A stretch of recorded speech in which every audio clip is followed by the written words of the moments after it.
Crossing over into the new earth.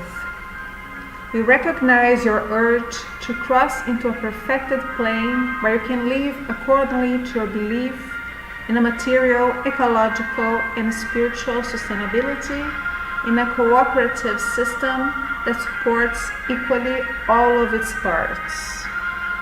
We confirm that such a thing is possible. The process to bring it into manifestation has actually been going on for centuries now, brought into human consciousness through imagination and through the desire for a heavenly paradise on earth, or something as close to it as possible.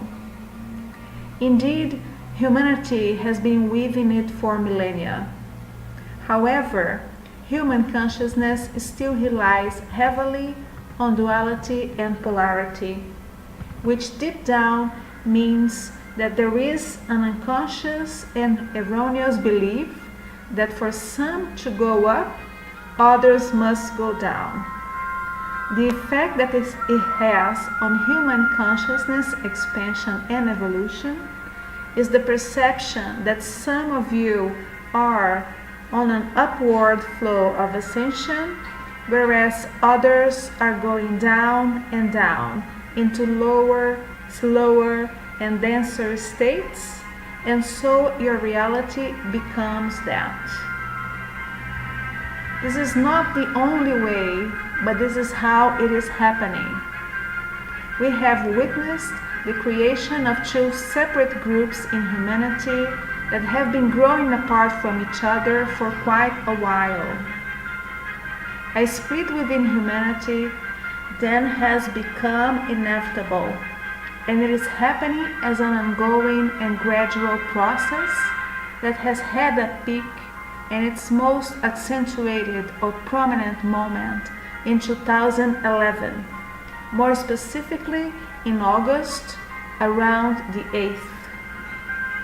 The reason for this split is that even though there is and there always will be a certain band of collective frequencies that Earth can hold, when the extremes of this band begin to grow outside of the edges, the system naturally breaks into two, because it was not designed to hold such a difference in vibration. If you have been all descending together, then the frequency of the system could lower itself. If you had all been ascending together, the system could stretch itself on the upper end. But when it is being pulled in opposite directions, it gets to a point in which it cannot sustain itself any longer.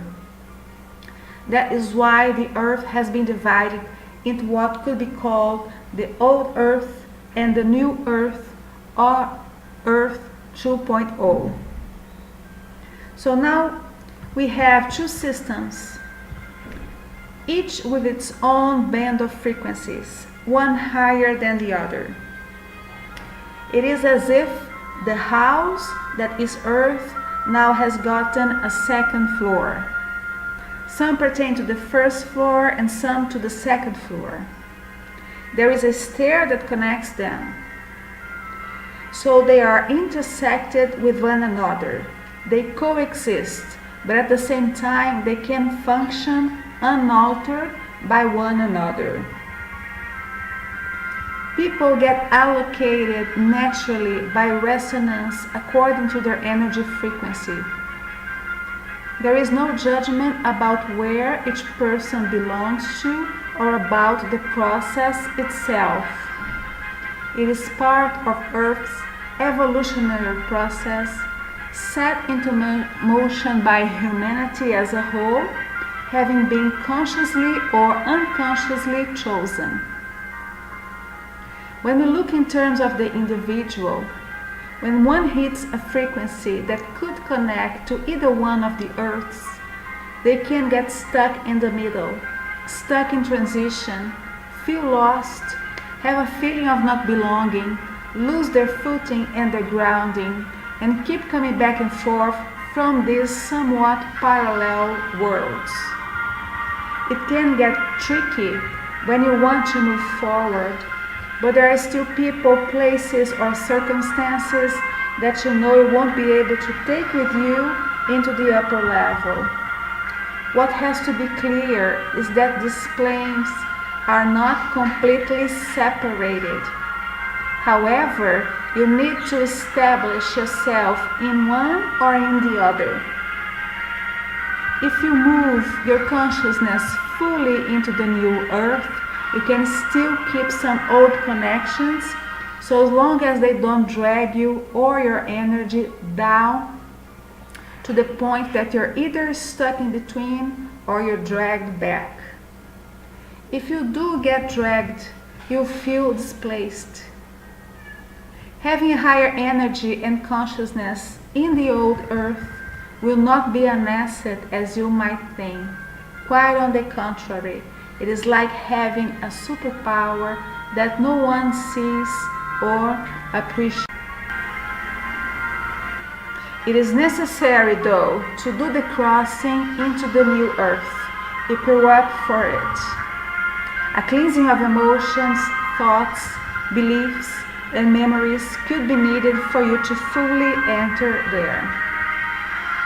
Your intentions must be clear, and you must develop a sense of what you have to contribute to the new earth. You sort of make an energy statement of yourself as if you were going through an immigration process.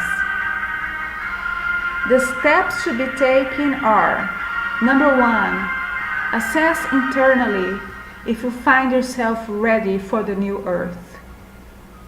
Number 2, if you do, walk through your emotions, thoughts, beliefs, and memories with detachment, evaluating what must be cleansed, released, or just detached from, and evaluate if you need to prepare yourself better.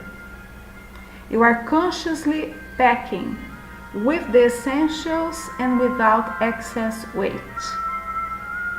Number 3, know that you're not abandoning anyone nor cutting any ties that you don't wish to cut. You're simply moving forward on your journey because you are ready for it and you feel compelled to. 4, think about your expectations about the new earth, what you're going to gain by living on the upper platform, and what you can contribute with. 5, when you're ready, we will take you to the gates of the new earth. Then the rest is up to you, and you decide if you want to enter and set roots there. 6, we will build a pathway of light in silence and take you through it. Sit with us in meditation or come back later when you're ready. Allow yourself to receive the energies and be guided through the bridge to the new earth during our transmission that begins now.